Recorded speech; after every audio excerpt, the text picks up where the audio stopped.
Hello, everyone. Welcome to episode number 114 of Chatting with Anthony. I'm going to give you practical steps, on how to change your life. Now, this is not the one and only way to do this, but this is stuff that has worked for me, and I would like to share some of this with you, and hopefully this will encourage you at the very least to make more of an effort to implement changes into your life. So to start, you should establish the desired change. Now, you don't need to change it. You probably don't need to change everything in your life. There are probably things that are good, and you should keep them the way they are. Now, we should be striving to always grow, and growth is change, but it doesn't mean you have to change the systems that are already in place. So for example, let's say you have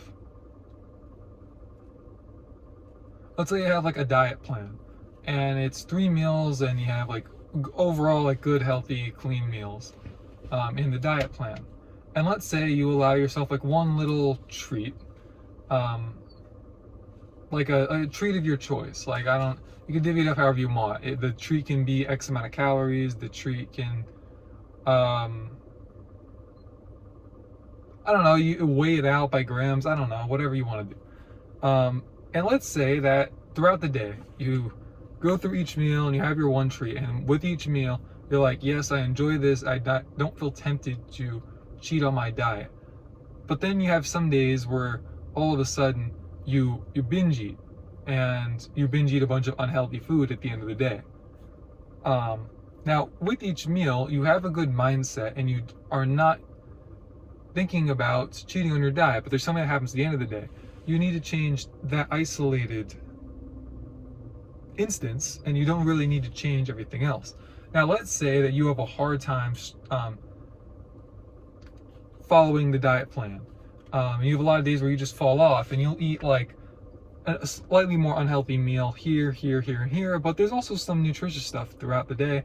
And it's overall not like a terrible diet, objectively speaking. Again, I'm just throwing like opinionated phrases in here to describe this. I know that it's not very concrete, but I'm just trying to help you get the picture I'm trying to portray. And throughout those days, you're overall happier, even though you're like, I wish I was following the plan, but I feel better this way. But let's also say that you have days where you stick with your diet plan, but with each meal, in the back of your head, you're like, man, I'm definitely gonna binge eat tonight, and it's gonna taste so good. And so you get through each meal fine, and you don't really feel tempted to binge, because you're kicking it down the curb. I don't know, you know what I'm saying. Sorry about that. Anyways, that is where you need to overhaul your entire thought process, and you probably need to overhaul your diet plan, rather than you don't need to overhaul your thought process in the first instance. You might want to overhaul the diet plan as a whole if you're still having those problems, but those could also just be like mental habits that you have built up, and you need to figure out the mental habits rather than your mindset going into each day.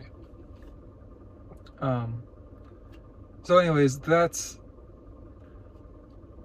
to establish the desired change, but you also want to establish where it needs to be changed.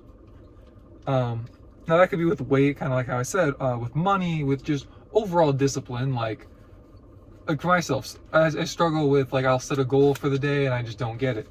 And that's not necessarily a bad thing, because I like to set kind of lofty goals for what I want to get done throughout the day.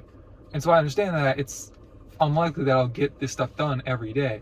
The problem is I get to a point usually where I have to reel myself back in, because I'm setting the goal and I'm not even believing that I'm going to accomplish it the next day when I see it.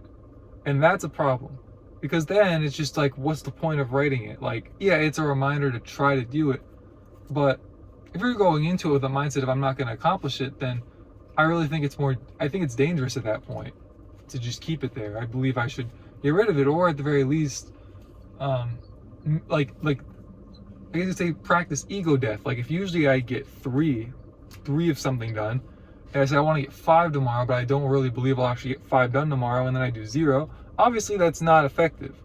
What I should do is say, I'm only going to get one done.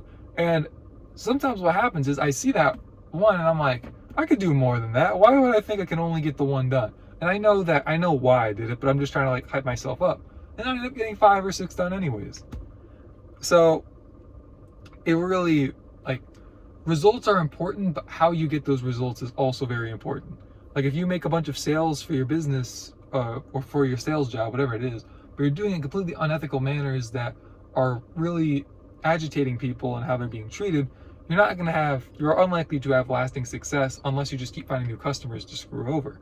Rather than, even if you don't quite make as much money on the sales, but you build good relationships, they're more likely to come back to you in the future. Like those customers are more likely to come back to you in the future. So that is an effective manner of establishing a desired change. Now, I believe that a very effective way to seek said improvement is to seek those who have already accomplished the goals that you're looking to achieve. Whether that's, like, again, business, money, weight, whatever it is, you find people who have already lost the weight, obtained the money, achieved whatever goal it is, really, and you find out how they did it. You could either ask them personally if it's someone in your personal life, or if it's someone online that you just watch videos of, such as myself. You could watch some of their videos and just gather your advice from that. In my case, I don't mind. If you want to drop a comment and ask me a question, go right ahead. I don't have a problem with that. I'll try to get back to you. Can't guarantee that I will, because I don't check every comment for every video like every day, so it might slip through the cracks, and I apologize if that is the case, but don't be afraid to ask me on a more recent video, if that is the case, and reference back to whichever video it was. So, on top of that, I believe that if you keep track of your progress, you will go farther, and you can also, because through that, you will establish a pattern of what works when. You'll also see, like, it's good to look back on and be like, oh yeah, I remember that day when I got X, Y, and Z done. It's good, like, you have like those memories of like that euphoria of accomplishing something that you thought was going to be really difficult to accomplish. And that can sometimes keep you going. Like, I know it has for me, where I just have like memories of days where I just did really good with some kind of goal I had going on. And the memory of that and that euphoria I felt pushes me to keep going. And I would say it's a little bit of a slippery slope in regards to, you don't want to just rush after a feeling, because that's dangerous. But using it as a motivator is healthy, and understanding, like, I'm not chasing the feeling, because I can artificially create the feeling if I really wanted to. But it's the peace and the peace that I am doing a good thing and that I'm going towards what I want. And hopefully, again, that what you want is tying into what the Lord wants for you. But having that peace and also that confidence of, like, God will move through me and do these things. God will enable me to get stuff done. That is a very healthy thing, and I think we should all strive to have that. And last but not least, the most unsexy piece of advice of them all, consistency. You need it. You really do need it. It is as DJ Khaled would say, it's a major key. As the saying goes, Rome wasn't built in a day. They could have worked as hard as they could for those 24 hours, and Rome wasn't getting built. You needed a lot of successful days. And I'm sure there were some really bad days, and there were probably some really good days. But when you zoom out, it should look like the stock market. It should, well, let me start here. Go up. It should look like that. And if you do have periods where it goes like really far down, establish why that is. That is obviously not ideal, and you don't want that, but don't take that as a bad thing. Understand that it is a part of growth, and that you have to establish why that is and keep going.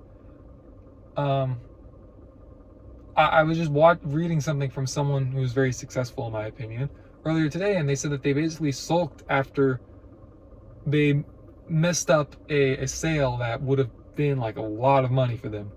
And for the next 3 days, they basically just sulked, and they went out with a friend to eat afterwards to just try and get themselves out of the funk. And when they talked about it, the friend was like, oh, so the last 3 days, you didn't try to, like, you know, like rebuild that relationship and try to like make the sale again, you instead just sulked.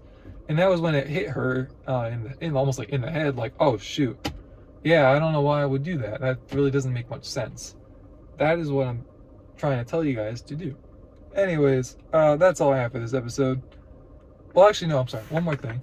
I would encourage you, I think that this episode does tie, a lot of my episodes tie in together, but I think if you were to watch a video I had, forgive me, I don't know which episode it's called, but it's titled Run Toward Your Problems. I believe that if you watch that one, it will tie in pretty well to this one, in that it would be beneficial to you. So I would just encourage you to do that. Anyways, that's all I have for this episode. Thank you guys for watching. Stay safe. God bless. I'll see you bozos in the next one.